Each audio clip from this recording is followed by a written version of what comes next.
Good morning, everyone. Welcome to the R.E.A.L Academy. Good morning, Tammy. Good morning, Sheka. Good morning, everybody. We missed you guys last week. I had my niece's graduation, and Sheka, you were at Girls on the Run. Yes, the 5K for Girls on the Run.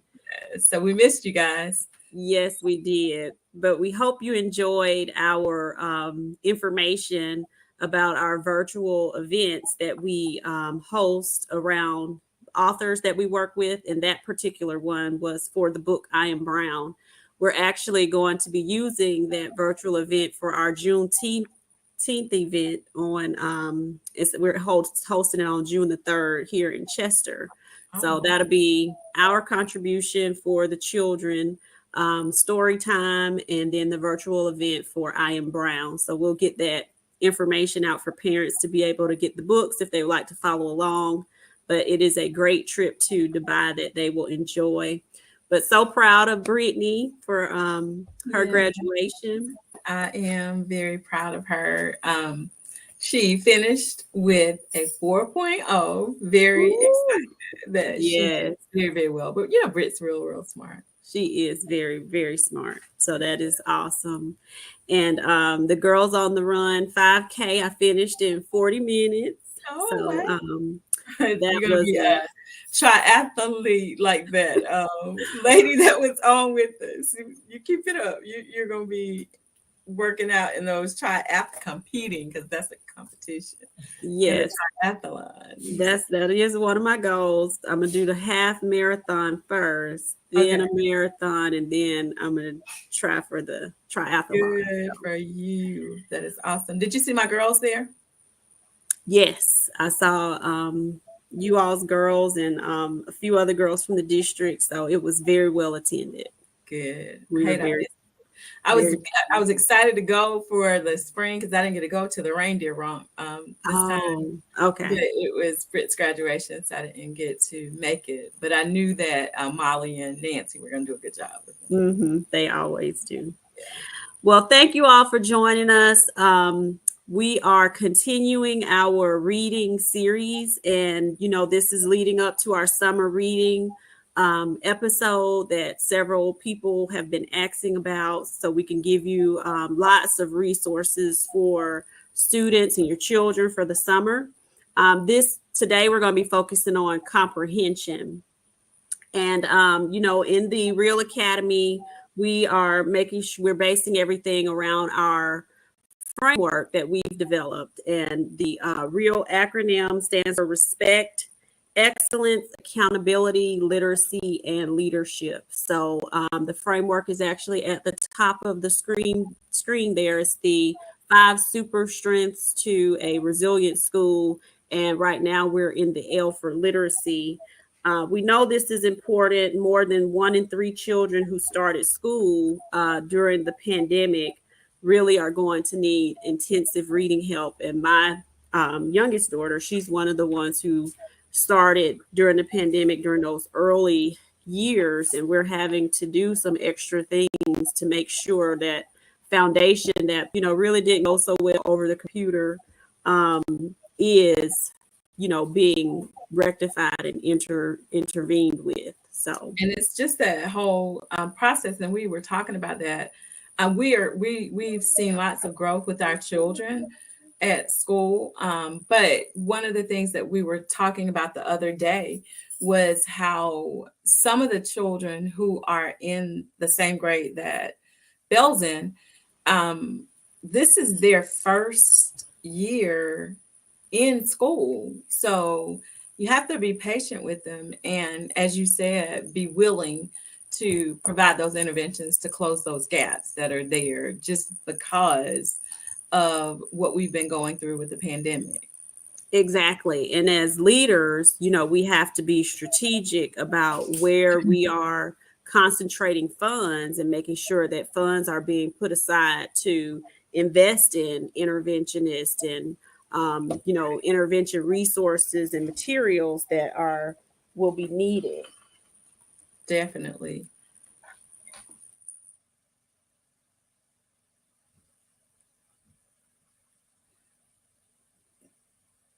Are you on mute, Sheikah? I can't. There you go. I can hear you now. Okay. Was I on mute the whole time or did you hear? No, no, it was Oh, just for a second, and I thought you were saying something, but I think we're good. It was just a moment. okay, perfect. So we're going to go ahead and get started with comprehension and basically what they have read. So, That's for sure. and you were going to add to that, Tammy? Yeah, I think that we probably could start off, like you said, just level setting, Mm-hmm. because the purpose of reading, as you said, is truly, honestly, to comprehend, because you simply want to get meaning from the written text. You want to understand what it is that you are reading. And without comprehension, it's really just a frustrating and pointless exercise in word calling. You find kids who can say the words, but they have no idea what they just read about. So they can't tell you anything about what's going on in that particular piece. But reading with understanding is important. And that's why we're spending some time to talk today, talking about comprehension, because if you're not able to read with understanding, it's going to impact every aspect of your life. You cannot go to a job to fill out an application and be unable to understand what it's asking you to do, or you're not going to be able to do it. So reading with understanding is super important. And the one main goal of reading comprehension instruction is always, always, always going to be to help students to develop the knowledge, skills, and experiences needed to become competent readers. And Sheka, you talked about that connection making. That's a big part of what has to happen for readers. And Mm-hmm. I think we probably can even share the history, because, like, for a lot of years, the impression was that a child had good comprehension if they had mastered what they at that time were calling comprehension skills, like Mm-hmm. identifying words and finding the main idea, sequencing, cause and effect, comparing, contrasting, relationships that are cause and effect kinds of relationships. But all of those things were thought to be what you needed to do in isolation. And Mm-hmm. even though each one of those skills is super important, it is definitely not what you need to do to teach a child to comprehend using those things in isolation, because comprehension is so much more than that. And it involves all those things happening at the same time, like you said before, Mm-hmm. because if you're not able to truly take the time to make meaning of what you're reading, Mm-hmm. then you are not going to be able to connect with the text. Another important aspect of comprehension, before you jump into what those problems look like, Mm-hmm. I think, is the interacting with text. And you kind of alluded to that before, but that's the reason why teachers have to be comfortable conducting interactive read alouds. Like, if you are not able to teach the children how to interact with text, they'll just sit there inactively listening and not connecting with the text or not thinking. And teachers modeling that for them allows for students to become students who think through the process as they're reading, because for yourself, when you're reading, and I'm talking about this is for pleasure, or if you're reading a professional book, you're Mm-hmm. asking yourself questions the entire time you're reading, and you're rereading to make sense of what you just read. Like, is this what this is saying? This doesn't sound like what I was thinking initially, so I reread to get understanding. One of the Right. things that we've done at our school to make sure that kids have the opportunity to interact with text is every child in my school, from kindergarten through fifth grade, has a reading response journal. So that Mm-hmm. gives them the opportunity to respond to text and to Mm-hmm. interact with the text that is being read, either during a read aloud by the teacher or their own independent reading time. And that also gives them the opportunity to retell, to put stories in sequence, to summarize, especially for those kids in the lower grades. Mm-hmm. Um, but just wanted to make sure that we level set that before we get into how problems actually can show up in our comprehension. Do you think that there's anything else we need to include? No, I think you covered it very well. So I think that was great. And I can't wait until next week when we delve more into how that reading and writing is such a connected part as well. But Oh, we'll yeah. be, addressing writing next week and we'll delve more into that. So in the beginning of the series, we showed a video of what, from a child's perspective, what that feels like to not be able to read well or to struggle with reading, because a lot of times um, children are having certain thoughts or certain feelings or may not know how to do things, but they don't know how to appropriately express that that's what the problem is. So from a child's perspective who's having comprehension issues, they may be feeling like, man, it's taking me a long time to read this. And, it's hard for them to keep their place and follow along because they're having so many problems sometimes with either the fluency or the decoding. And they may be thinking, well, why did the character do that? I just don't get it, because again, they're not comprehending it. Or they may have trouble with creating an image of what's happening in the book or what they're reading in their mind. So those are some of the things that show, a child is struggling with something. They may not necessarily be able to express it well, but that may be what's going on internally. What are some things that they can do, the children, could be presented with to be able to help themselves, Tammy? So one of the things that goes right along with one of the problems that you just mentioned is creating those images in their minds. Like, just make a conscious effort to try to get that imagery in your mind of exactly what is happening in the story that you're reading or even hearing.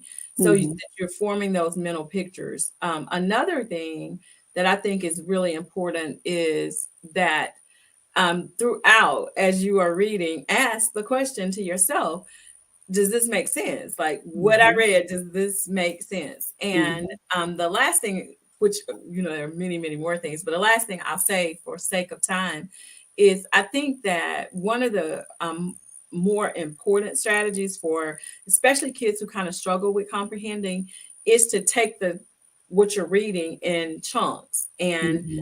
after a particular section, stop and make sure that you understand what you just read, so that if you don't, you can go back and reread it and make sure that as you're going along, you're comprehending and you don't get to the end of your story and just, I don't know what I just read. Right. And I talked about what the problems look like, from the child's perspective. I'm going to skip over to from the teacher's perspective, or what they might be seeing in the classroom. And a lot of the articles that we read talked about how, children in the classroom may say things like, oh, I hate to read, or things like that. But, we're in the R.E.A.L.L Academy, so we're going to keep it real. A lot of what that looks like in the classroom is behavior issues. So, little Julie, or, Julian, or Juan, or whomever, may be going around, slapping people in the back of the head, because, I can't read the story. So I got to entertain myself some kind of way. Or I used to call my frequent flyers to get the magic ice from the office. Everything that anything that was happening, ice was curing it. I called it magic ice. But it's usually the same children. And if you really look deeply into what the children can do, or if they're having some issues, a lot of times they're trying to get out of class. They are trying to escape what they don't do well. So sometimes the things, problems with comprehension, with reading, they manifest themselves in the classroom as behavior issues, because again, children may not know how to appropriately communicate, well, I don't understand what I'm reading, or they may be embarrassed. Or, again, they just don't know how to put that in words to the teacher. So instead of looking like I'm the only one who doesn't know how to do something, I'll just do something to get put out of class. So it's important. That's why MTSS has behavior as a part of that process, because sometimes it's not just that children are trying to be defiant or misbehave. There's deeper rooted issues. And many times it goes back to that reading. It But does. Those avoidance behaviors are really indicators of something maybe deeper mhm, that we need to address. definitely. And what are some other things that teachers can do in the classrooms, Tammy? I know that during independent reading time, it's really important for teachers to pull students to hear them read, because a lot of times you won't know exactly where the problem lies unless you're actually listening to each child read. And so I think that is a really important um, thing to focus on, Sheka, because one of the things that I think we have to do is we have to provide time for the students to just build their stamina and be able to process through text. And even if it's sometimes going to be a productive struggle for them to get through that particular text. Now, I personally, as a teacher and as an administrator, I like to invite teachers to provide an uninterrupted period of time for that independent reading, because that's what builds the children's reading stamina. Mhm. Deborah and I were just having this conversation this week, because many times kids shut down at the sight of a long passage on the test, not because they can't read, but because they don't want to read that much. Like, I'm not reading all that. That's So true. we have to be able to help them to build that stamina so that they don't get intimidated when they see an extra long passage. And then what we do, like I expect when teachers are conducting guided reading, that's when I want you to see like exactly what it is that these kids are able to handle. What is it that then they need to be working on? And then that's when you have the opportunity to provide that individualized instruction for them so they're able to get exactly what they need and to work on things at their appropriate levels. But another thing that I think is worth mentioning is as students are reading, stop them and ask them questions, and don't ask them just yes or no questions or level one questions. Ask them deep, meaningful questions about what's happening, questions that make them have to predict what's going to happen next or summarize what has already happened or infer about like why do you think this is even happening, like what's going on, why is the Mhm. dog always running away from home. This is going to help them to start to think about text more deeply. Definitely, Tammy. And as parents, sometimes you may even see some of these things happening at home, and you have to also be able to recognize what struggles with comprehension look like. And, we stress here in several places in schools that children should read at least 20 minutes per night. But it's important that they're not just reading and you're just setting that time aside for them to read as parents for 20 minutes, but you're actually doing things before they read, while they're reading, and after they are reading, so that you are a part of that whole process. But if you are doing these things and you see that the child is not able to summarize, your child's not able to summarize, they can maybe tell you a few things that happened in the story, but really can't explain why. They really can't, tell you why a character had certain events happening, or they can't link certain things. They may have some issues with comprehension. So, what are some things the parents could do to help with this at home, Tammy? One thing, Shika, is to help children to make meaningful connections. Like when you're reading a book and the story is about a child who went to the beach.